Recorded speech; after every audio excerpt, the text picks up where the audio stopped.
Well, the Mississippi River is the second longest river in the United States. It flows from Minnesota to Louisiana and out to the Gulf of Mexico. Engineers from the U.S. Army Corps say the saltwater wedge has already crept up almost 70 miles up the river. They estimate that by the end of this month, it'll have made its way more than 100 miles upriver. Well, for more on this, we can speak to Emad Habib. He's the director of the Louisiana Watershed Flood Center at the University of Louisiana at Lafayette. Great to have you with us. So we've got water supplies at the river mouth already starting to be contaminated. In 3 weeks, it's believed the water supply in New Orleans will be contaminated. Just how serious is this problem? Yeah, I think it's pretty serious, and you have already spoken to the consequences it has on the freshwater supplies, the population that rely on this freshwater for drinking and domestic uses, and add to that, of course, the agricultural industry and farming and animal farming that is in South Louisiana. A major part of that industry relies on freshwater supply from the Mississippi River, so it has both impact on just the daily life of the population that lives in this important part of the state, and of course also on the industries that rely on the freshwater supplies. There do seem to be these massive projects in the pipelines to try to prevent a disaster happening. We've got this underwater dam being built or looked at. We've got 20 kilometres of pipes. Are these going to work?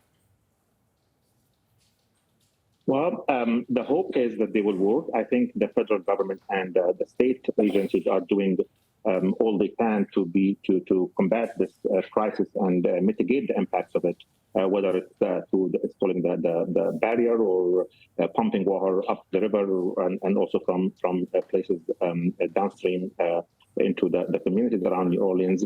I think this crisis is not new. We have seen some versions of it in the recent history.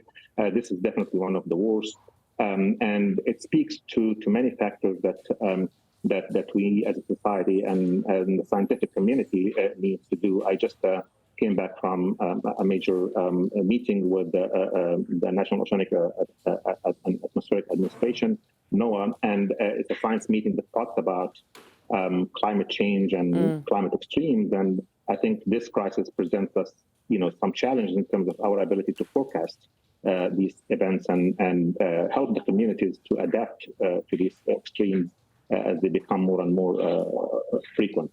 Well, how do communities adapt to this sort of problem if it is to become an annual event in the wake of climate change? What is the long-term solution? I think it speaks to our to the need to look at how we are designing our infrastructure. We need to look at the design life of these infrastructure, how they are designed to sustain and adapt to climate extremes. It also talks to the need of our society to look at water in a different way. Louisiana is ironically one of the wettest states in the country. And we receive a lot of rain throughout the year, but here we go, we have one of the worst droughts in decades. So as a society, government and population, we need to think about water. We cannot take it for granted. We go through these cycles of droughts and floods, and we have to design our infrastructure to be able to adapt and live with these extremes and definitely mitigate their impacts through investment in infrastructure, but also changes in how we think as we think of water as a resource and try to manage it, try to use it in the most effective way and the most efficient way, whether our groundwater resources or our freshwater resources from rivers.